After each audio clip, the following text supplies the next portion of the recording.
Welcome to the interactive journey of India's Independence Day. I'm your AI guide, and today, we'll explore the events that led to India's freedom from British rule on 15th August 1947. Along the way, I'll ask you some questions to make this journey more engaging. Ready to begin? Yes, absolutely.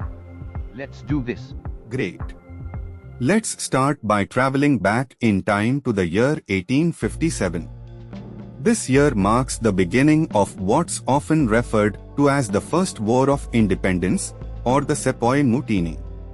It was a major, though unsuccessful, uprising against the British East India Company. Have you heard about it before? Yes, it was one of the first large-scale revolts against British rule. I know it didn't succeed, but it laid the foundation for future movements, right? Exactly. Although the revolt was suppressed, it sparked a flame that would eventually lead to a nationwide movement for independence. Moving forward to the late 19th and early 20th centuries, we see the rise of influential leaders like Dadabhai Naoroji, Bal Gangadhar Tilak, and Gopal Krishna Gokhale. Do you know how these leaders contributed to the struggle? I think Tilak was famous for his slogan, "Swaraj is my birthright, and I shall have it." And Naoroji talked about the economic drain theory, explaining how Britain was exploiting India's wealth. That's correct. These leaders played crucial roles in awakening the Indian consciousness and laying the groundwork for future leaders like Mahatma Gandhi. Now, let's fast forward to the year 1919, a year marked by a tragic event that fueled the fight for independence even more. Can either of you guess what I'm referring to? That must be the Jallianwala Bagh massacre. Yes, where thousands of unarmed Indians were killed during a peaceful gathering. Sadly, yes. The Jallianwala Bagh massacre on 13th April 1919 was a turning point in the Indian independence movement.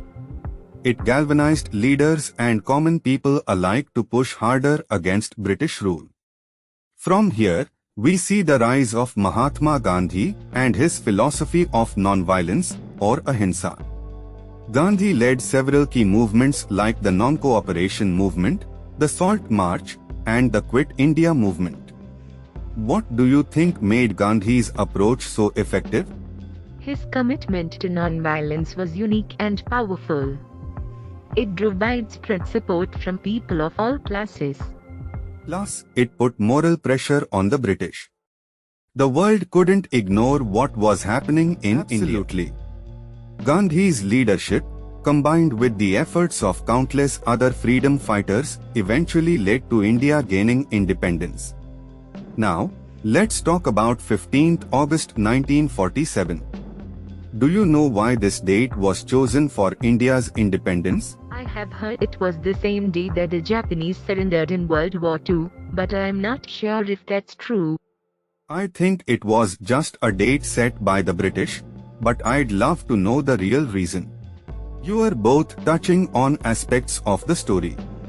The date was chosen by Lord Mountbatten, the last Viceroy of India, because he believed it was an auspicious day. Interestingly, it was also the second anniversary of Japan's surrender in World War II. Now, let's move to a final reflection. Independence was achieved, but it also came with the partition of India and Pakistan, leading to significant challenges. How do you think this affected the newly independent nations?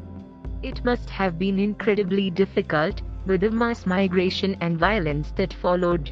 Yes, and the impact of partition is still felt today in the relations between India and Pakistan. That's a thoughtful observation.